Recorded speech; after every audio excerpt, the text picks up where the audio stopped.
जो विषय था वो था अध्यात्म और स्वास्थ्य। तो सब अनुभवी हैं, सबके जीवन में अध्यात्म कितना है और तनाव कितना है। जैसे हम बुखार को नापते हैं, वैसे ही मेरे पास एक पर्चा है, वो आपको जाते समय मिलेगा, इंग्लिश में भी है, हिंदी में भी है, तो आप आराम से समय लेके उसको भर लीजिएगा। वो साइंटिफिक है। एक होम्स और राहे एक बहुत बड़े साइकोलॉजिस्ट हुए हैं, उन्होंने एक लिस्ट बनाई है और हर उस लिस्ट के स्ट्रेस पॉइंट हैं। तो उसमें कुछ घटनाएं दी हुई हैं, उन हर घटनाओं का एक नंबर दिया उन्हें, स्ट्रेस पॉइंट, और उसके आधार पे वो मानते हैं कि ये व्यक्ति कितना ज़्यादा संभावना है इसे बीमार होने के लिए या गंभीर रूप से बीमार होने के लिए। तो जब हम स्वास्थ्य और अध्यात्म की बात करते हैं तो पेशे से मैं ऑर्थोपेडिक सर्जन हूँ और जिज्ञासु हूँ। हर चीज़ को हम लोग खोद के देखते हैं। तो एक उम्र के बाद में सबके जीवन में एक यू टर्न आती है। जब मुझे लगता है कि 900 चूहे खा के बिल्ली हज को चली, जब आप सब कर लेते हो तो मुझे लगता है कि इस स्टेज के बाद जो है, जब वानप्रस्थ आश्रम आता है, आपने ब्रह्मचर्य आश्रम, गृहस्थ आश्रम, वानप्रस्थ और संन्यास आश्रम, जब एक स्टेज के बाद लगता है कि सब कुछ होते हुए भी जो है कुछ खालीपन है जो आपको चाहिए जीवन में, वो एक शब्द मैंने ढूंढा जिसे मैं बोलता हूँ अकारण प्रसन्नता। वैसे जीवन भर जो है हम प्रसन्नता के पीछे लगते हैं, हमें जीवन में खुशियाँ चाहिए। जीवन में हमको हर व्यक्ति की अपनी उम्र के अनुसार, अगर मैं कहूँ कि what is the definition of good life, अच्छे जीवन की परिभाषा क्या है, तो जीवन के हर दशक की परिभाषा अलग अलग हो सकती है। जैसे हमारे वेदों में 4 आश्रम हैं, वैसे मैंने व्यक्तिगत रूप से जब अध्ययन किया तो मुझे लगा कि मैंने उसको 8 दशकों में बांटा है, मनुष्य की आयु को 80 साल मानते हुए। लेकिन आज जो है 90 और 100 साल भी मिलती है, लेकिन मैंने उसको एक एवरेज 80 साल नापा है, तो दशकों में नापा है मैंने। 1 से 10, 11 से 20, 21 से 30, ऐसा करके 71 से 80। और उसके बाद में जब ये शब्द आने लगा, जब मेरे बच्चे बड़े हुए और बेटों के साथ जब टकराव होने लगी, एक स्टेज तक तो मैं बाप का रोल ही अदा करता था, थोड़ा सा हिटलरी बाप था मैं। हर बाप जो है उसमें एक तानाशाही होती है कि मैंने बोल दिया वो काम होना। और एक स्टेज के बाद जो है वो बच्चा जो है वो थोड़ा सा आपके साथ में टकराने लगता है, आपको उसकी बॉडी लैंग्वेज समझ में आने लगती है कि ये आपके मत से एक भिन्न मत रख रहा है। क्यों? क्योंकि वो भी युवा हो रहा है, वो बाहर स्कूल में पढ़ता है, उसका एक सोशल सर्कल है, उसके दोस्त हैं और उसका सोचना अलग है। एक स्टेज के बाद में जिस तरीके से आधुनिक जीवन चल रहा है, बहुत तेज़ी के साथ जीवन चल रहा है। आज हम फिर भी 4G और 5G में चल रहे हैं, दुबई में 7G शुरू हो गया और धीरे धीरे वो जापान वाले तो जो है वो और भी आगे जा रहे हैं, 8G में जा रहे हैं। तो ये जो जनरेशन गैप है, पहले ये जनरेशन गैप 30 साल का हुआ करता था। क्यों? क्योंकि मानव जो है, इंसान जो है, लगभग 30 साल में बाप बनता है। मोटे मोटे तौर पर 25-30 साल, 26-27 साल में शादी हुई, 30 साल में बाप बना। वो जब 60 साल का हुआ तो उसका बेटा 30 साल का हो गया। तो एक जनरेशन गैप जो है 30 साल का होता था। लेकिन इस आधुनिक जीवन शैली ने, आधुनिक जीवन शैली की परिभाषा क्या है उसमें भी हम विषय में प्रवेश करेंगे, बट इस आधुनिक जीवन शैली ने जनरेशन गैप को 10 साल का कर दिया। इतनी तेज़ी के साथ टेक्नोलॉजी जो है वो बदल रही है। आज सबके पास मोबाइल है, हम सबके पास मोबाइल है, बट मोबाइल से हम करते क्या है? अक्सर जो है एक मैसेज भेज लिया, फ़ोटो खींच ली और बात कर ली। बट वही एक मल्टीनेशनल कंपनी का CEO जो है उसने अब अपना कंप्यूटर छोड़ दिया, अपना लैपटॉप छोड़ दिया, वो केवल और केवल उस छोटे से मोबाइल से सब कुछ करता है। अपना धंधा पानी, मेल, बैंक्स, सारी की सारी चीज़ें, यहाँ से बैठ के 10,000 किलोमीटर दूर वो केवल इसी से जुड़ा रहता है। नीले काणी की किताब है कि वर्ल्ड इज़ फ्लैट, मतलब वर्ल्ड इज़ फ्लैट का मतलब है कि यहाँ पे बैठा हुआ आदमी अमेरिका वाले को देख सकता है मोबाइल के थ्रू। गांव में आज की डेट में जो है मोबाइल है। आज से 30-40 पहले गांव को ऐसा पिछड़ा हुआ माना करते थे। क्यों? क्योंकि वहाँ पे टीवी नहीं था, न्यूज़ आने में समय लगता था, न्यूज़पेपर भी एक दिन बाद पहुँचता था। लेकिन इस समय ने, इस आधुनिक जीवन शैली ने सब गैप बंद कर दिए। आज जो है एक गाँव का बच्चा या एक गाँव का बूढ़ा, उसके पास भी मोबाइल है, वो भी बैठ के रील देखता है, उसे भी मालूम है कि ट्रंप क्या बोल रहा है क्या नहीं बोल रहा है। तो आज जो है ये समय जो है वो इतना तेज़ हो गया है, उसने दूरियां कम कर दी हैं। और इससे हासिल क्या हुआ?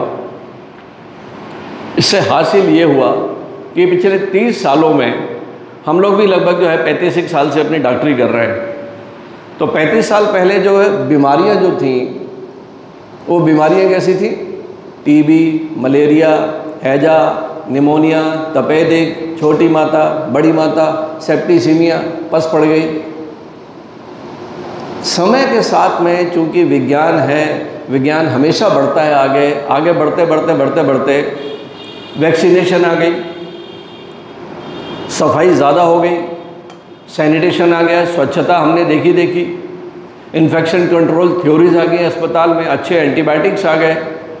लेकिन इस समय की गति ने वो संक्रमणशील रोगों पे तो विजय पा ली, लेकिन मृत्यु दर कम नहीं हुई। जो पहले अगर टीबी और हैजा से मर जाते थे, आजकल क्या से मरते हैं? हार्ट अटैक से। और क्या उम्र है हार्ट अटैक की?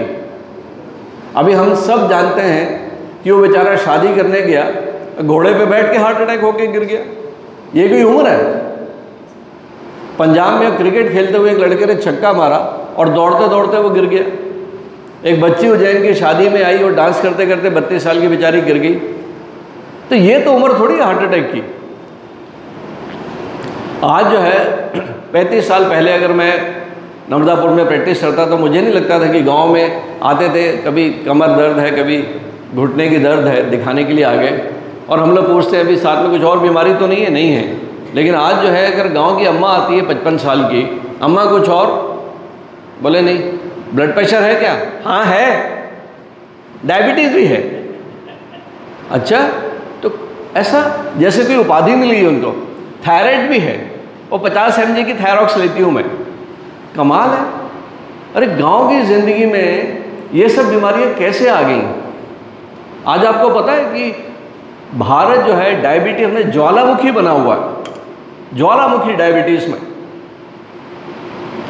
और भगवान का जो खांचा था जिसमें मनुष्य बना, उस मनुष्य में blood pressure, diabetes, hypertension, migraine, मोटापा, पार्किंसन, एल्जीमर्स, ओबेसिटी, डिप्रेशन, एंग्जाइटी, ये सब नहीं था। ये सब नहीं था। हम लोग तो आए थे 100 साल जिंदा रहेंगे और मरने से पहले ज़्यादा दिन तक जो है रुग्णालय में नहीं जाना है, बिस्तर नहीं पकड़ना, ज़्यादा खट से निकल जाते थे। लेकिन आज की इस आधुनिक जीवन शैली में मिला क्या हमको? तो ये विषय है आज का, अध्यात्म और स्वास्थ्य की बात करते हैं। तो मनुष्य का जो दिमाग है वो ड्युअलिटी में सोचता है। हम लोग जो है जब तक कॉन्ट्रास्ट में नहीं सोचते, तुलनात्मक दृष्टि में ही दिमाग सोचता है। अगर मैं कहता हूँ कि आज मैंने एक अच्छा समोसा खाया, तो विश्वास करिए कि सबकॉन्शियस माइंड में कहीं खराब समोसे की तुलना हो रही है। आज मौसम बड़ा गर्म है तो आपको ठंड का एहसास है। वो अमीर है तो गरीबी, राम भगवान तो सबकॉन्शियसली रावण हमेशा प्रेजेंट है।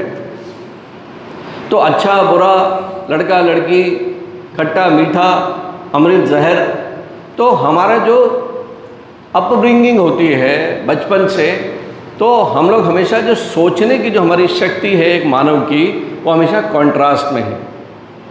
तो अगर मैं स्वास्थ्य की बात करता हूँ, अगर मैं आरोग्य की बात करता हूँ, अगर मैं निरोग की बात करता हूँ, तो मुझे रोग के बारे में जानना होगा, है ना। तो रोग के बारे में जानने से पहले मैं आपको एक छोटा सा किस्सा बताता हूँ। एक बहुत ही अमीर व्यापारी था, बहुत ही अमीर, बहुत बड़ा घर, बहुत अच्छा था, उसे 2 बेटे थे। और वो बूढ़ा हो चला, उसे पता चल गया कि मेरे दिन पूरे होने वाले हैं। तो अब ये पूरा कारोबार जो है वो किस बेटे को देना है? 2 बेटे थे उसके। जब उसे लगा कि अब मेरे पास ज़्यादा वक्त नहीं है, तो वो मृत्युशैया पे है पड़ा हुआ, तो दोनों बेटों को बुलाता है कि बेटा ये लो, एक को 100 रुपये, दूसरे को 100 रुपये, 100 रुपये देता है। और उसके बाद कहता है कि वो घर के पीछे जो 2 कमरे बने हैं वो काफ़ी दिनों से बंद हैं, उसकी लाइट वाइट भी फ्यूज़ हो गई, तो बोले कल सुबह तक जो है उन कमरों को भर देना। बोले बाबा काय से भर देना? बोले आप जानो, लेकिन कमरे भर देना तुम। तो बड़ा वाला बेटा बोलते हैं बुढ़ा जो है सरक गया, साले 100 रुपये में क्या भरेंगे? तो दिमाग लगाता है, अपनी पत्नी से बोलता है कि क्या करें। अरे बोली क्या करें, वो तो पिताजी हैं, अब जाते समय उनकी बुद्धि समझ में नहीं आता।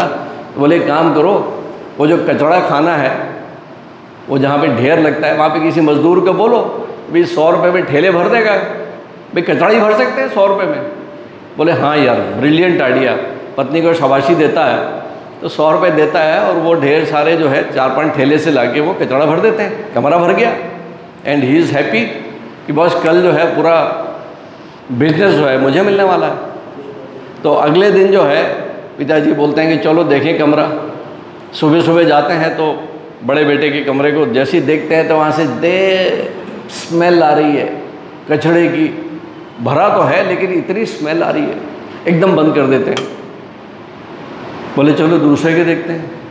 दूसरे का दरवाज़ा जैसे ही खोलते हैं, क्योंकि कमरे में तो अंधेरा था, तो देखते हैं एक दीपक जला हुआ है, एक अगरबत्ती रखी है वहाँ पे, और वो छोटा वाला बेटा जो है वो आराम से सिंहासन पे आसन पे बैठा हुआ है, एक हल्का सा भजन चल रहा है।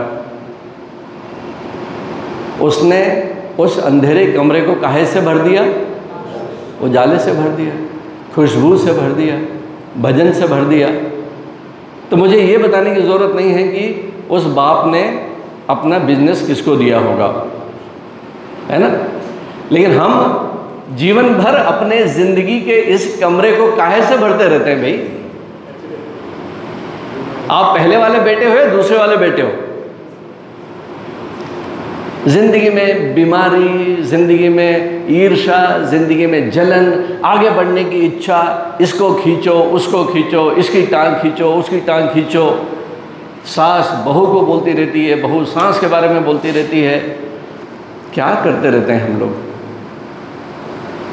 तो जब हम बात करते हैं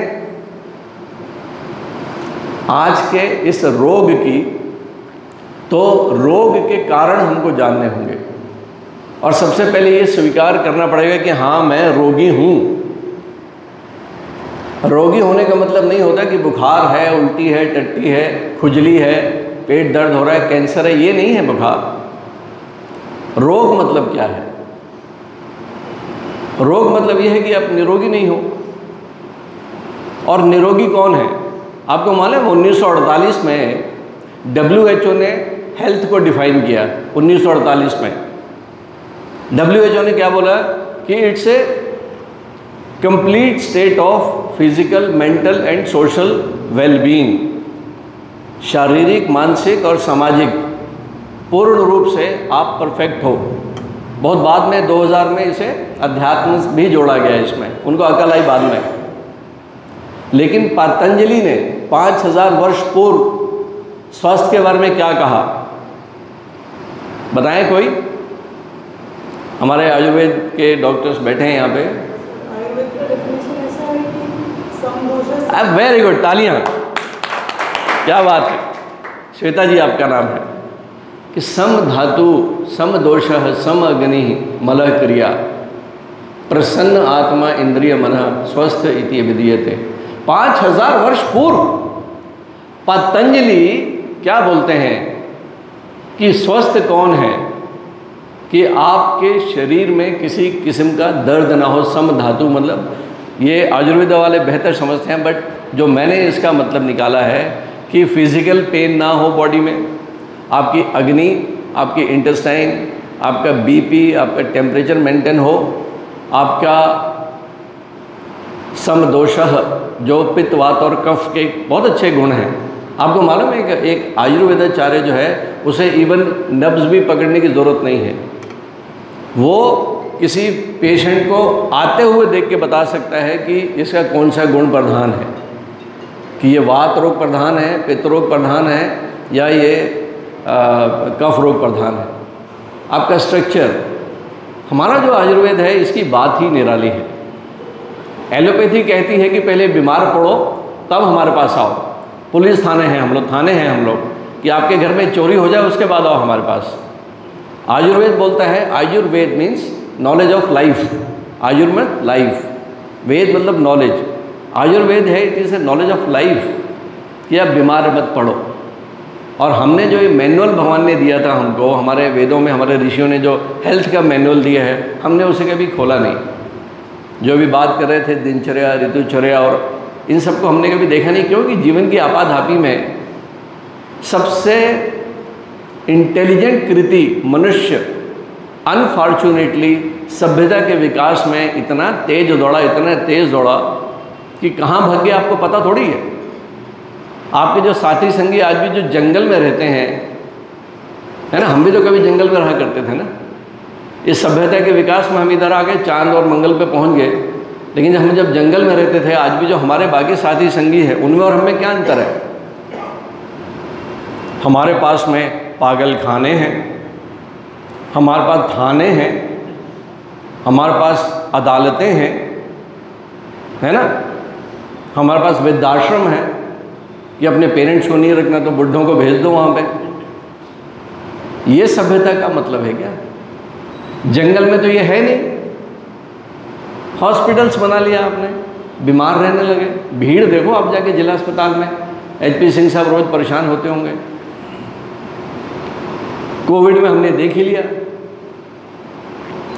जो सिलेंडर्स की ब्लैकमेलिंग हुई है, ऑक्सीजन के लिए मर रहे थे। आने वाले समय में बोलते हैं कि वर्ल्ड वार जल पे होने वाला है। जो 60-70 फीट पे पानी मिलता था, आजकल 2-2, 3-3 हज़ार फीट पे नहीं मिलता है पानी। तो ये आने वाली जनरेशन क्या करेगी ये तो नहीं पता, लेकिन आज की जो हम सब बैठे हुए हैं जो है, अगर हम बात करते हैं अपनी, तो हम क्या कर रहे हैं? तनाव। ये आधुनिक जीवन शैली से हमें मिला क्या? 1936 में हेन्स सेली करके एक साइंटिस्ट हुए, उनको नोबेल प्राइज़ भी मिला। उन्होंने थ्योरी ऑफ स्ट्रेस बनाई, जिसे जनरल एडाप्टेशन सिंड्रोम बोलते हैं। तो उन्होंने ये निकाला कि स्ट्रेस है क्या, आपकी परिभाषा क्या है तनाव की। सबकी परिभाषा अपनी अपनी हो सकती है। अगर मैं यहाँ कागज़ दूँ तो अध्यात्म और तनाव की परिभाषा आप लिखोगे तो सब अपनी अपनी परिभाषा लिख सकते हैं, लेकिन मैंने जो तनाव की परिभाषा सोची है वो केवल ये है कि अगर आप इस वक्त प्रसन्न चित्त नहीं हो, 24 घंटे में आप किसी भी समय ये मीटर खुद लगाएं, आँख बंद करें और अपने इस माथे को पढ़ने की कोशिश करें। अगर उसमें प्रसन्नता नहीं है, हैप्पीनेस, जैसे जो है आपका बच्चा जब IAS में होता है, PMT में होता है, उसे गले मिलके जो, या पुराना दोस्त जो है उसको गले मिलके जो एक हैप्पीनेस की फीलिंग आती है, अत्यंत प्रसन्नता, अगर वो भाव इस वक्त नहीं है तो आप तनाव में हो।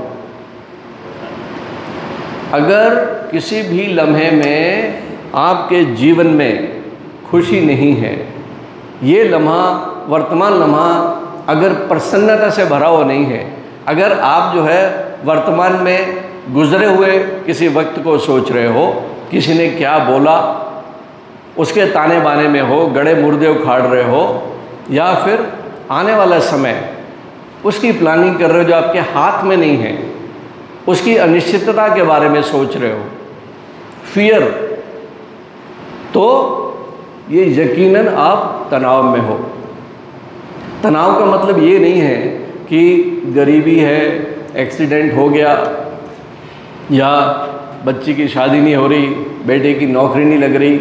ये तो बहुत बड़े बड़े घटनाएं हैं आपके जीवन में, बट छोटी छोटी चीज़ें। स्टेशन जाना है, थोड़ा घर से लेट निकले और लाल बत्ती पे रुक गए, क्या निकल रहा है उस वक्त दिमाग में, क्या चल रहा है? आप तनाव में हो। और तनाव क्या दे रहा है आपको पता है? आपको तनाव क्या दे रहा है? आपको तनाव केवल और केवल आपके हार्ट को पंप करने के लिए थोड़ा टोन बढ़ा रहा है, आपकी 2-4 धड़कनें बढ़ा रहा है, आपकी सांस की गति को तेज़ कर रहा है। ये तनाव छोटा सा, ये मेडिकल साइंस के रिसर्च के बाद निकली हुई चीज़ें हैं कि छोटे छोटे तनाव जो है वो आपको कर क्या रहे हैं आपके भीतर। एक मेडिकल साइंस ने एक शब्द निकाला है जिसको हम लोग बोलते हैं इन्फ्लामेशन। इन्फ्लामेशन, ये छोटे छोटे जो तनाव हैं ये आपके जीवन में इन्फ्लामेशन क्रिएट कर रहे हैं।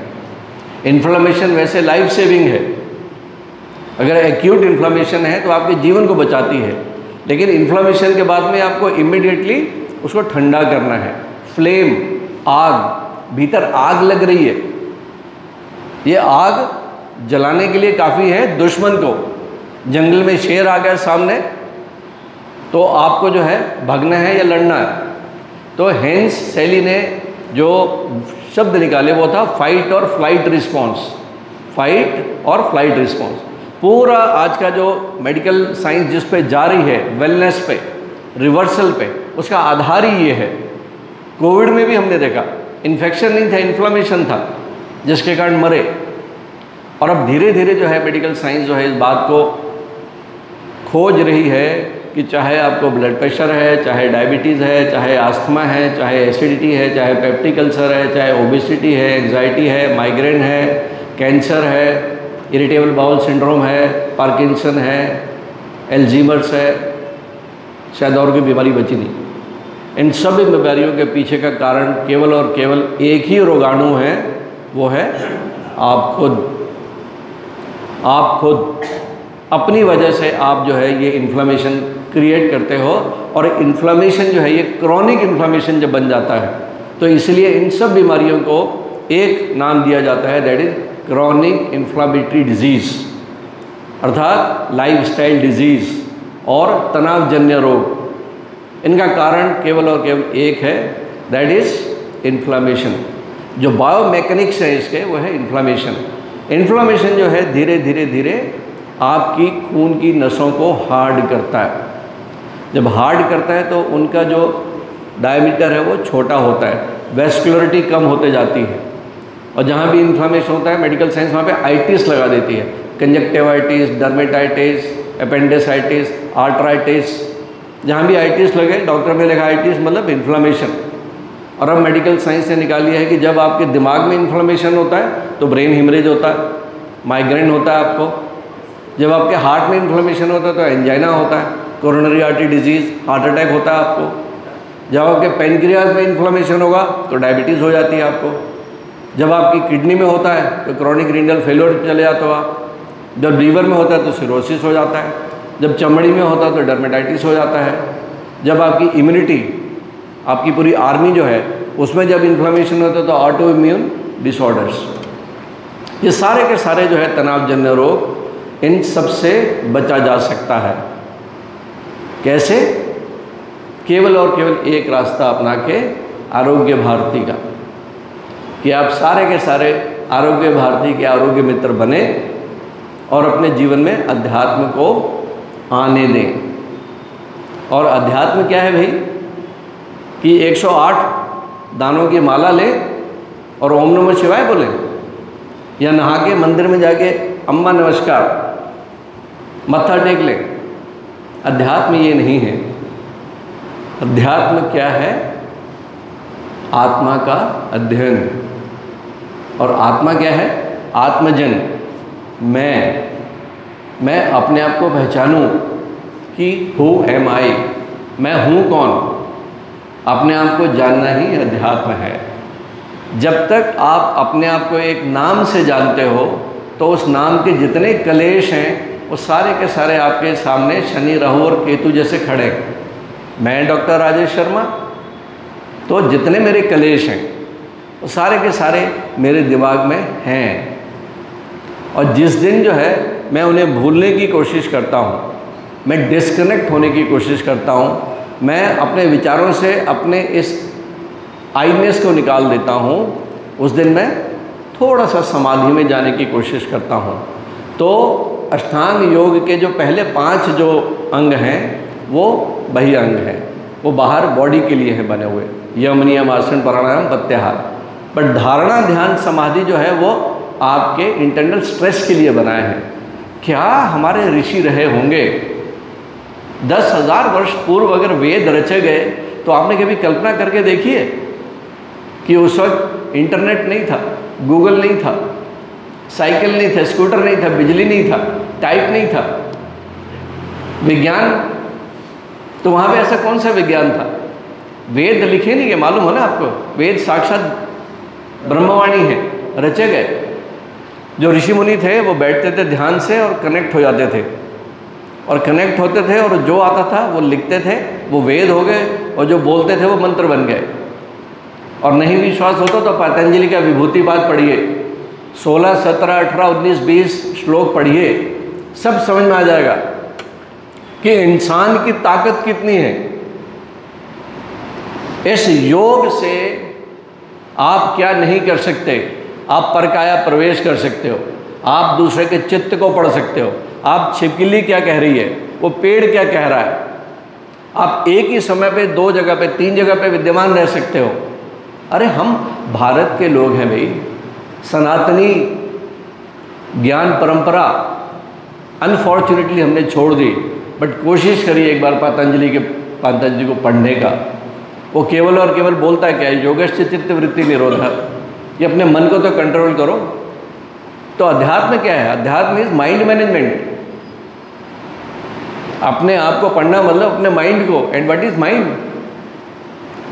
अनियंत्रित विचार के घोड़े, उनको थामना, रोकना, थोड़ा देर बैठना और अपने इस क्लेश से डिस्कनेक्ट होना। जैसे हम नींद में होते हैं, नींद बहुत बड़ा ध्यान है, नींद समाधि है। क्यों? क्योंकि साइंस ने देखा कि जब नींद में ईईजी लिया तो डेल्टा वेव आई। जब ईसीजी लेते हैं, जैसे डॉक्टर साहब लोग बैठे हुए हैं, डॉक्टर साहब ने तो अभी कैथ लैब आपके लिए बनाया कि आपका दिल चंगा रहे, तो दिल की तरंगों को, दिल की ऊर्जा को जब डॉक्टर नापता है ईसीजी में, तो PQRS वेव आती है। अगर दिल में कहीं कोई खोट है, कहीं झटका पड़ा है, कहीं इन्फाक्ट है, तो ईसीजी में पता चल जाता है। ऐसे ही ब्रेन का जो ग्राफ है उसे EEG कहते हैं।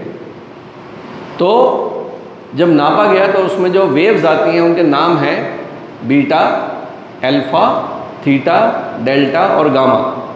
आखिरी के 5 मिनट पर कहूँगा मैं, ये विषय बहुत लंबा है, मैं 1 हफ्ते बोल सकता हूँ इस पर। तो जो बीटा वेव है, जब हम सब चैतन्य हैं, हम सब जब चतुराई के साथ में आसपास के इस जगत को डील करते हैं, तो उस वक्त बीटा वेव चलती है। हम जब अलर्ट हैं, बीटा वेव। और जब हम दोस्तों के साथ शाम को बैठते हैं चाय पे या किसी और द्रव्य पदार्थ पे, तो वो अल्फ़ा वेव में चले जाते हैं। उस वक्त का जो है ये अल्फ़ा वेव है। और उसके बाद हम जब ध्यान में बैठते हैं तो वो थीटा वेव है, मेडिटेशन। और जब हम स्लीप में हैं, निद्रा में हैं, डीप स्लीप, नो ड्रीम्स, तो डेल्टा वेव है, और समाधि गामा है। तो साइंस ने ये देखा कि डेल्टा वेव में आपके सेल्स जो हैं वो रीजनरेट करते हैं। आपका टेलीफोन, मोबाइल रोज़ आप यूज़ करते हो, रात में उसको प्लग में लगा के रिचार्ज करते हो, तो ऐसे ही ये शरीर जो है रात में रिचार्ज होता है अगले दिन खर्च होने के लिए। तो निद्रा जो है, डीप स्लीप, नो ड्रीम्स, वो डेल्टा वेव है। तो डेल्टा वेव में सेल्स ग्रो कर रही हैं, cell growth, cell repair, rejuvenation, ये सारा का सारा डेल्टा वेव में होता है। इसीलिए जो बच्चा है जब पैदा होता है तो 20-20 घंटे सोता है। क्यों सोता है भैया? क्यों? क्योंकि उसे तो उसी सेल्स को ग्रो करना है। तो नेचर जो है डेल्टा वेव में सेल ग्रो करती है। और हम जब थीटा वेव में आपकी पैरासिम्पैथेटिक एक्टिविटी हाई हो जाती है। क्या है पैरासिम्पैथेटिक एक्टिविटी? आपको ठंड पहुंचाने वाली एक्टिविटी, आपकी एंटी इन्फ्लेमेटरी एक्टिविटी जो आपका बीपी कम करती है, आपकी डायबिटीज़ को ठीक करती है, आपके लो ग्रेड कैंसर को ठीक करती है, आपकी एसिडिटी को ठीक करती है, आपको सौंदर्य प्रदान करती है, आपकी इम्यूनिटी बढ़ाती है, आप में हर तरह की पावर बढ़ाती है, हर तरह की पावर, आपकी सोचने की, आपकी निर्णय लेने की क्षमता, ये सारी की सारी चीज़ें पैरासिम्पैथेटिक एक्टिविटी बढ़ाती हैं। और ये आती हैं, मेडिकल साइंस ने देखा, स्लो ब्रीदिंग से और निद्रा से। जो डाइट और एक्सरसाइज की बात तो हम सबको पता है लेकिन जो मैं यहाँ बात कहने आया हूँ मैं कि slow breathing is parasympathetic activity. अभी हमने ओम का उच्चारण किया। सामान्यतः एक मनुष्य 1 मिनट में 15 से 16 सांसें लेता है। हम सबको पता है कि हमारी सांसें और धड़कनें फिक्स हैं। तो अगर मैं मेरी सांसों को स्लो कर लेता हूँ, एक दिन में 10 की जगह अगर मैं 5 सांसें लेता हूँ, तो मेरी ज़िंदगी में अगर 10 सांसें हैं और एक दिन मिला है, तो मैं अगर 5 कर लूँगा तो 2 दिन जिंदा रहूँगा मैं। यही तो प्राणायाम कहता है कि प्राणायाम में क्या करते हैं हम।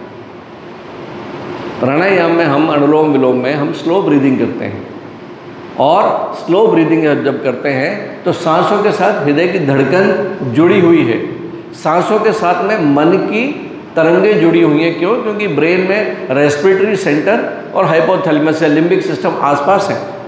इसीलिए कहा जाता है कि आपकी मनस्थिति और आपकी श्वास गति ये मिलती जुलती है।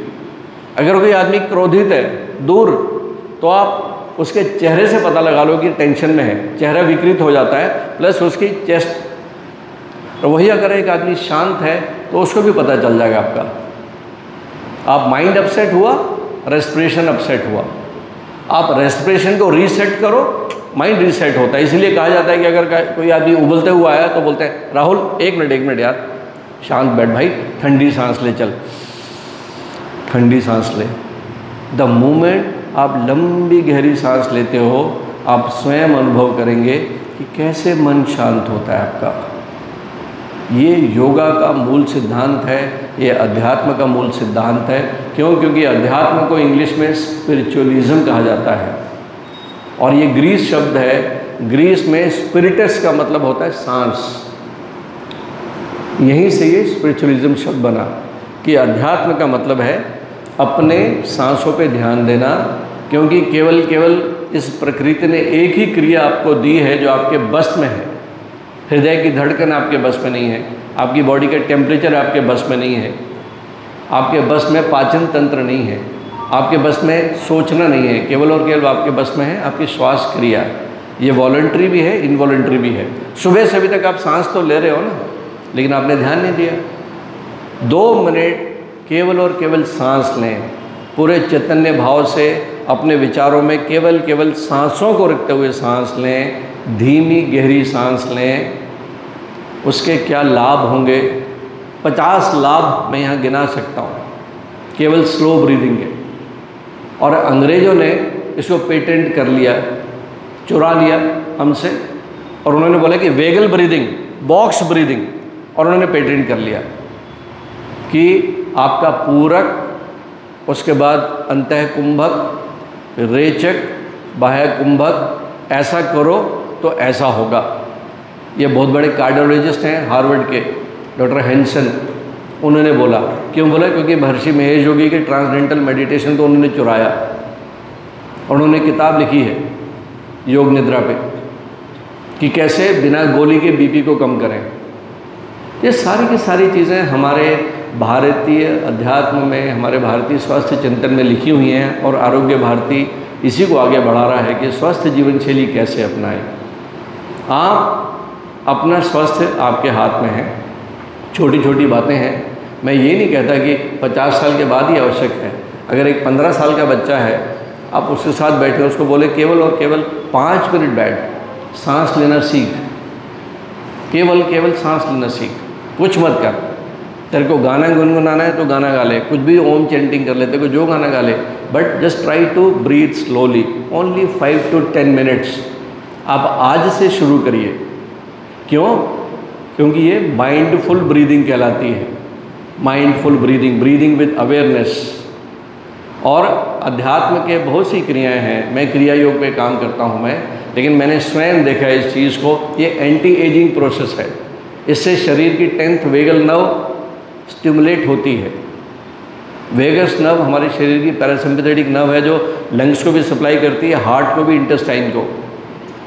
इससे वेगल नर्व स्टिमुलेट होती है, और आपके भीतर वो रसायन आते हैं जो आपके ब्लड प्रेशर को कम करते हैं, शुगर को कम करते हैं, इम्यूनिटी बढ़ाते हैं, बहुत सी बीमारियां कम हो जाएंगी आपकी। और अमेरिका इस पे बहुत तेज़ी के साथ आगे बढ़ रहा है एक नई वर्टिकल शुरू हो रहा है वहाँ पे अमेरिका में, that is reversal lifestyle medicine. बहुत तेज़ी के साथ चल रहा है कि बिना दवाइयों के हम बीपी कैसे ठीक करें, डायबिटीज़ कैसे ठीक करें, कैंसर कैसे ठीक करें, अस्थमा कैसे ठीक करें, एंग्जाइटी कैसे ठीक करें, पाचन क्रिया कैसे ठीक करें बिना दवाइयों के। और आपको जान के आश्चर्य होगा कि उसमें 95% हमारा आयुर्वेद है। हमने तो उसे नकार दिया अपना सौतेला बच्चा मान के, बट वहाँ के लोगों ने उस पर रिसर्च करी। लाखों केसेस की रिसर्च है, लाखों केसेस की रिसर्च के बाद, क्योंकि फार्मा कंपनियों ने इसे सप्रेस करके रखा था। अगर बीपी बिना गोलियों के ठीक होने लगे, डायबिटीज़ बिना गोलियों के ठीक होने लगे, तो खरबों रुपए का कंपनी को घाटा होगा, खरबों रुपए का। तो शॉर्ट में जो अध्यात्म और स्वास्थ्य, अध्यात्म कोई बहुत बड़ी चीज़ नहीं है, केवल और केवल अपने विचारों को इस वर्तमान क्षण में स्थापित करें, जस्ट प्रेजेंट मोमेंट।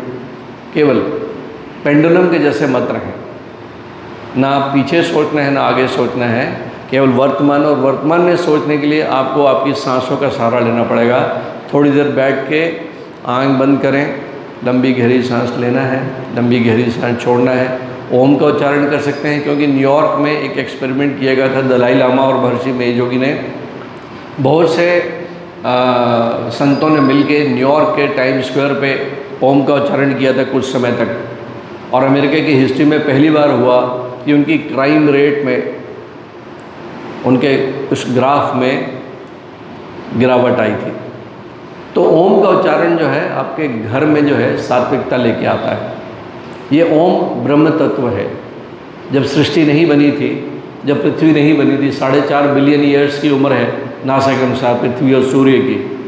और वेदों में भी लिखा है कि सृष्टि के पहले क्या था। सूरज नहीं था, चांद नहीं था, सितारे नहीं थे, तो क्या था? शून्य तो नहीं था, केवल और केवल अनंत ऊर्जा थी, जिसे हम ब्रह्म ऊर्जा कहते हैं, जिसे हम ब्रह्म तत्व कहते हैं। जब ब्रह्मचर्य का जो जीवन है, ब्रह्मचर्य के जीवन का सेक्स से कोई लेना देना नहीं है। ब्रह्मचर्य का मतलब केवल ये है कि उस वक्त हम ईश्वर की इस विद्या को सीखें, जो विद्या गुरुकुल में दी जाती थी, ब्रह्मचर्य का पालन होता था। तो दैट इज़ दिनचर्या, ऋतुचर्या। चर्या का मतलब है रूटीन, ब्रह्म मतलब उस ऊर्जा, उस ऊर्जा के बारे में सोचना, उस ऊर्जा को ग्रहण करना, उस ब्रह्म विद्या को ग्रहण करना, दैट वाज ब्रह्मचर्य।